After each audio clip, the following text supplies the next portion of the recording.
Kitchen મેજિકમાં આજે veg ખીચડી બની હતી અને આ વેજ ખીચડી કંઈક અલગ રીતે અહીંયા બનાવી હતી કે બધા જ પ્રકારની દાળ અને બધા જ વેજીટેબલ જે શિયાળામાં ખાસ ઉપયોગમાં આવે છે એ બધા જ અહીંયા લઈને બનાવવામાં આવી હતી.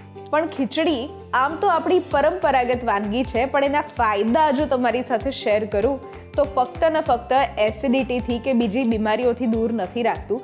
જે લોકો ડાયટ પ્લાન કરતા હોય છે એમના માટે પણ ખીચડી અને થોડી મસાલા ખીચડી વધારે સારી રહેતી હોય છે. કાર્બ્સ, પ્રોટીન અને બધા જ પ્રકારના ફાઇબર એમાં મળી જાય છે, કારણ કે દરેક પ્રકારની દાળ અને દરેક પ્રકારના વેજીટેબલનો આપણે અહીંયા ઉપયોગ કરીએ છીએ. સાથે બાળકો અને વૃદ્ધો માટે તો ખીચડી સારી છે જ, પણ જે લોકોને કોઈ પણ પ્રકારની પાચનની તકલીફ હોય છે એમણે અઠવાડિયામાં 3 થી 4 વખત અલગ અલગ પ્રકારની ખીચડી ખાસ ખાવી જોઈએ.